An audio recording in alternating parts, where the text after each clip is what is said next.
Hello everybody, Locher for Life here, bringing us a brand new deck profile. This time around it is Elementsaber's deck that I have been having a lot of fun playing. I didn't expect this deck to be as good as it is. It's not anything particularly amazing, but it's a lot better than I ever thought it would be. The deck is able to do a lot of really fun combos. It's also, at most of the times, though, a very slow-paced, methodical deck. You're going to be thinking several steps ahead of your opponent. You're going to have to. And basically, the general idea is to basically build up a wall and then come crashing down on your opponent as hard as possible once you've gotten enough resources and bided enough time to be able to do so. It is a force to be reckoned with once the deck gets rolling. It reminds me a lot of Gravekeepers, where it starts off as a slow roll, but once it gets going, it's like a freaking avalanche. A friend of mine once called Gravekeepers as an analogy, and I like to use it for other decks. So yeah, quote to my friend, who I haven't seen in almost a year now that I think about it. So anyways, get on the deck profile. First and foremost, and I apologize if I butcher these names. The Elementsabers have a cool little naming thing where they are named in Hawaiian, and it's kind of hard to say. It's weird. I can pronounce the Nordic names pretty well, but I can't pronounce Hawaiian names pretty well. Elementsaber Lapulai Mana. I probably butchered that, but anyway, so Lapulai Mana is arguably one of the most important cards in the deck. Basically, you can send two other monsters from your hand to the graveyard to spell summon from your hand. And then you apply the following effects to Elementsabers and Elemental Lords you control, depending on the original attributes of the Elementsabers that you sent for his effect. So even though you can send any two monsters, his effect only works if you sent Elementsabers, which is kind of annoying, but hey, it's also important. So his effects are basically Earth or Wind cannot be destroyed by battle, Water or Fire cannot be destroyed by card effects, and Light or Dark, your opponent cannot target them with card effects. So long as he is on the field and has any of those effects, generally speaking, you're going to be having monsters that are either Beelzes or Beelzes plus can't be targeted. And ideally, you'll want to get out a first one that protects your dudes from being destroyed by battle and card effects first turn, and then next turn you'll want to use another one's effect to get out another one, and then have this one protect your dudes from card effects by targeting. So really good card overall. Now you might be thinking, oh, that send two from hand is pretty tough, but there's a way to skirt around that. We'll be getting into that shortly. So, moving on, we got Elementsaber, Molehu. So, I'll be honest, originally I thought Molehu was one of the worst, and then I realized, oh wait, his effect is a Book of Moon, and it's a quick effect. So this means that it's a really darn good effect to screw over what your opponent's doing. So Molehu, as I said, once per turn, you can send an Elementsaber from your hand to the graveyard, target one monster on the field, Book of Moon it. Put it face down. That's all it's gonna do. And then also, he, like every other Elementsaber except for Lapulai Mana, has an effect in the graveyard where you can change its attribute. So really good card overall. You generally want to try and get him alongside the next dude out as soon as possible. And this, of course, being the original Lapulai, the tiny one. So Elementsaber Lapulai has 400 attack, 2100 defense. Really messed stats, but hey, he's a defensive card for a defensive effect. And then, like with the others, he can change his attribute in graveyard. And then once per turn, whenever your opponent activates a spell or trap card, you can send one Elementsaber from your hand to the graveyard, negate that card effect, and if you do, destroy it. Really good card overall. Just negating spells and stuff, spells and traps, in combination with Molehu screws over your stuff. And even better, in combination with the big Lapulai, you'll be able to not just negate stuff and Book of Moon stuff, but also prevent your stuff from being targeted or destroyed. So, or heck, destroyed in general.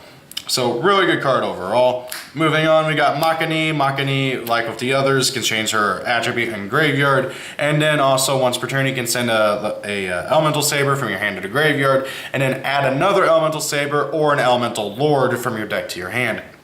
Another really good card, absolutely integral to be playing at 3. By the way, I should mention that every single Elementsaber is a warrior. Kind of important. Then we got Elementsaber Aina.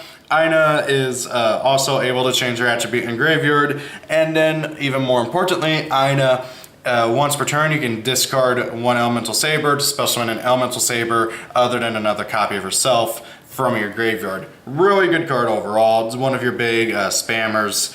Pretty simple as that. And then also I am playing one Malo. Malo is quite honestly one of the worst ones. He just simply sends an Elemental Saber from your hand to the graveyard. Just send an Elemental Saber from your deck to the graveyard.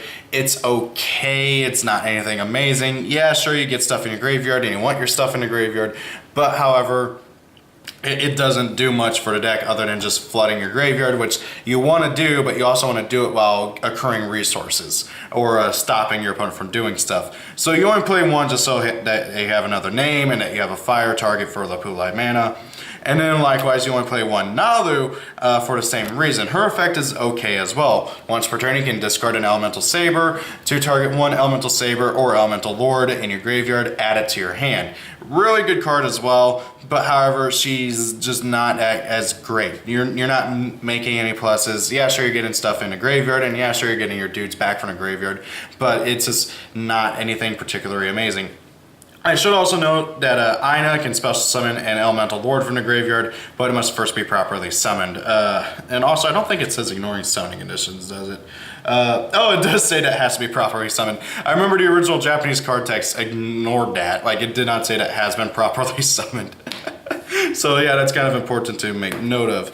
Now, before we go on to the spells, I do also, of course, have to make mention of the Elemental Lords we're playing. So first and foremost, we got Double Phosphorase. I'm kind of tempted to put him at 1, but however, he is by far one of the best of the Elemental Lords. Whenever he is summoned, he destroys all of your opponent's monsters. Now, how do you summon him? Well, you have to have exactly 5 lights in your graveyard. That's how Elemental Lords work. For those who don't know, basically in order to summon an Elemental Lord, you must have exactly 5 of their respective attribute in the graveyard to summon them. So for Phosphorase, it's light. For the dark one coming out in the next set, it's dark. For Grand Soil, it's earth, so on and so forth. It's all their attributes.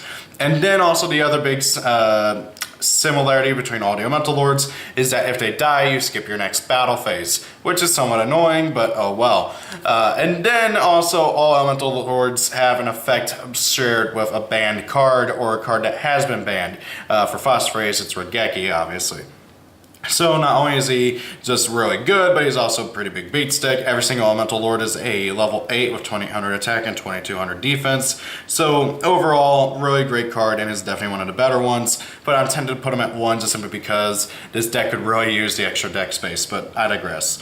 Moving on, we got 1 Grand Soil. Grand Soil is now at 3, but there's no reason to play 3 because, well, he's a hard once per turn now. So, like with the others, you need 5 dudes in your graveyard of Earth attribute to summon him, and then also, if he dies, you skip your next battle phase. But whenever he hits the field, once per turn, you can target 1 monster in either player's graveyard, special summon it. Pretty good.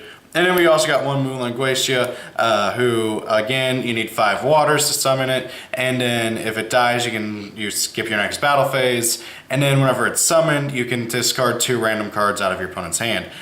Really good card overall. I used to think it's, yeah, discard 2 random cards out of your opponent's hand. So it's basically a Delinquent Duo. Now, in tandem with these guys, I also have 2 other boss monsters in here. 1 BLS, Black Luscious Soldier Envoy at the beginning because we have attribute modulation, so I can make 2 dudes. I can make 1 into light, 1 into dark. Pretty cool, and then, you know, summon out BLS pretty easily. And then likewise, because we have attribute modulation, 1 Dark Arm Dragon, who is kind of like the true Dark Elemental Lord.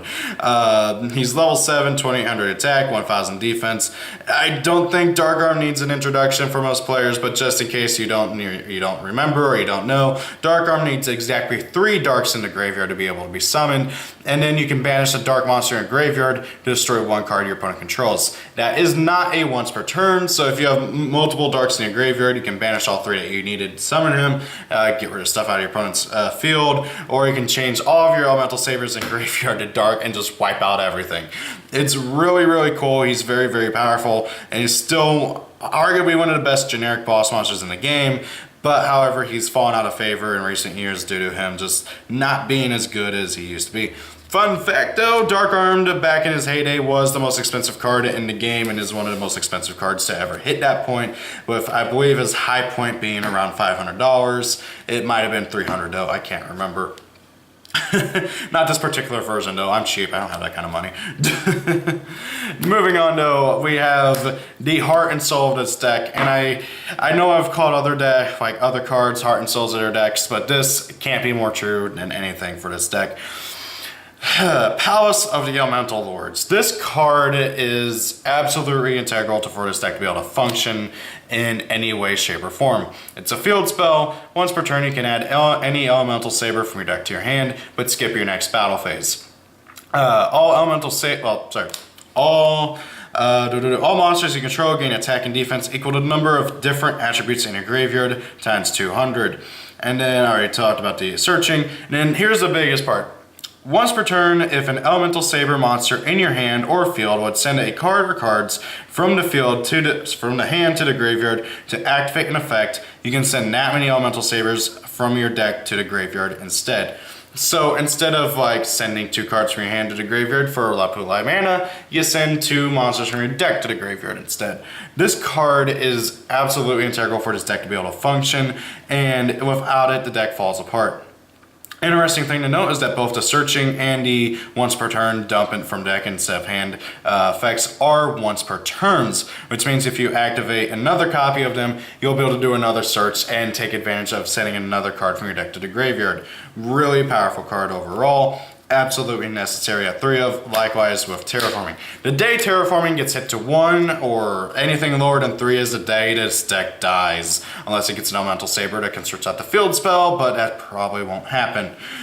Define elemental saber when? So terraforming searches out the field spell alongside another tech choice I got from a friend of mine, and that is Lair of Darkness. So one of the cards in this archetype, a trap card called Elemental Training that we'll get to shortly, basically says once per turn you contribute a monster you control to do things, and Lair of Darkness lets you do it to your opponent, and it's really, really good. It's a really good tech.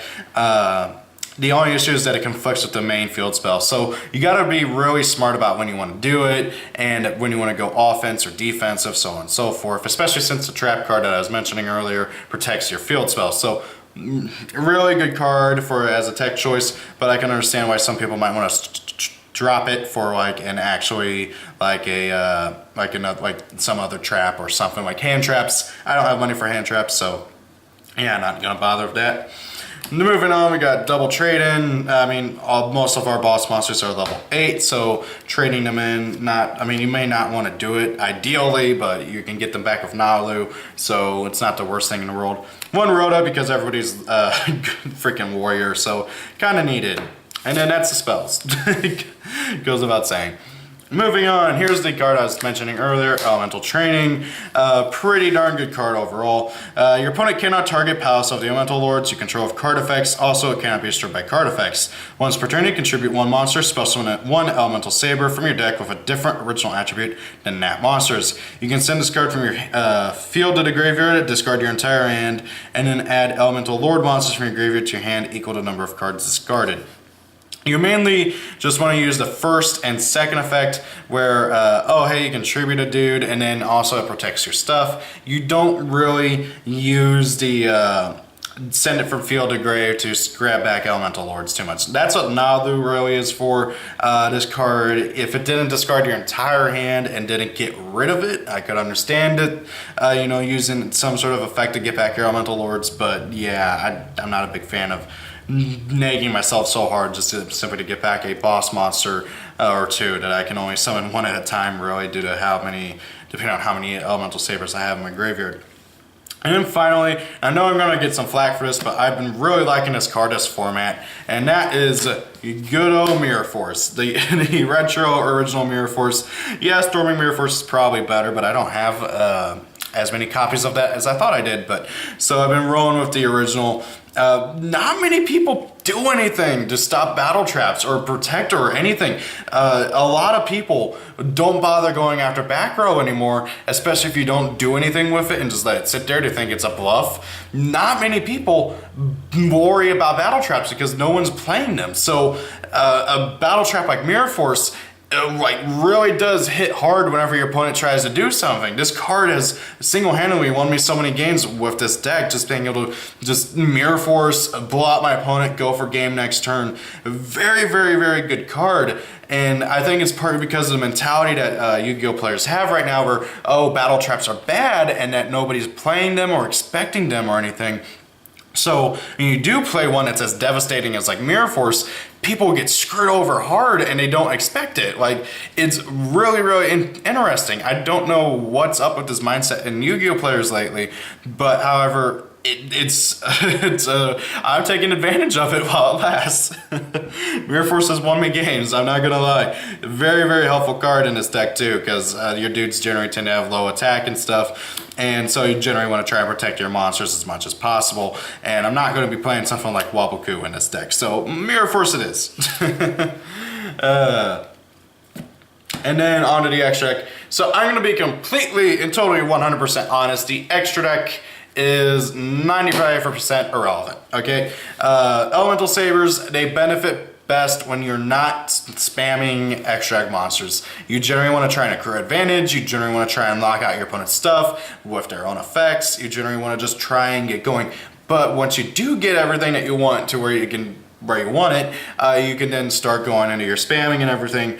So yeah, I don't think the extra deck is super, super important, so feel free to change it however you want. I mean, you can change my deck profiles however you want. It's up to you guys. This is my opinion and preference. But anyways, moving on. First and foremost, Double is old. Kind of important. I say kind of because not really, but at the same time, yeah, kind of. So as I mentioned, all the Elemental Sabers are warriors. This gets 2 in a graveyard just for linking off of them to make her. And then she gets you another one in your hand. Really, really important and pretty helpful. The biggest thing is that there's no level 1 Elemental Saber, so there's no reason to play Moon Mirror Shield, so there's no reason to try to use her second effect to where you could send a, you know, to spam out more stuff. I really wish there was, but there's no level 1 Elemental Saber, so maybe if we ever do get another level 1 Elemental Saber, you could probably squeeze in a third and then play Moon Mirror Shield or something, but right now that's just not necessary. Moving on, I got 1 Nightmare Mermaid in case my opponent gives me an Iblis, so I can just sack it off for her. Then 1 Goblin, 1 Nightmare Cerberus, Nightmare Phoenix, Nightmare Unicorn, triple Burst Dragon to stop my opponent's Ray from going off. Ningirsu to just send a card from my opponent's field to the graveyard and get more good old Elemental Sabers in my graveyard. 1 Griffin for getting back spells and traps and trolling my opponent. 1 Saryuja just simply to try and accrue advantage and get things rolling. 1 Heroic Champion Gandaiva because he's cool and I like him and I have a first ed ulti and I really want to play him in something. I know that's petty, but he's also pretty good where if your opponent summons a monster or monsters that are level 4 or lower, you can detach Xyz material and destroy them. Pretty annoying for people, especially for certain decks nowadays. Like, oh, you summon your Ray and you already used her effect? Okay, I'm just gonna pop her. Or, oh, you summon a token? Okay, I'm gonna pop it. Really, really good card. 1 Baguska for general stalling, 1 Utopia, and then his big bro, Utopia to Lightning. So that's the deck profile. What do you guys think of Elemental Sabers? I've been having a blast with this deck. It's a lot of fun. Is it anything amazing? No, not really. It's not. The deck is pretty cool, it can do some shenanigans, but it's nothing particularly amazing in my opinion. Maybe if they got some more support. The biggest thing is that the deck needs to not rely on the field spell so much. If you have the field spell and if you can keep it out on the field for multiple turns without your opponent destroying it or spinning it back or anything, then yes, this deck can become amazing. But however, right now there's not many ways to keep it out on the field so long, and the instant your opponent sees it, it becomes a big red target and your opponent's gonna destroy it or get rid of it as soon as possible. So unless they get a way to search out their spells and traps so you can get elemental training to the hand easier, the deck is just never going to be more than, oh, a fun deck just for the hell of it. So what do you guys think though? What do you guys think of my deck profile? Please leave your comments down below. I may not always respond to your comments, but I do read them. Thank you all for watching. Hope you guys enjoyed the video. Have a great day. If it's your birthday, happy birthday, and see y'all later. Peace out.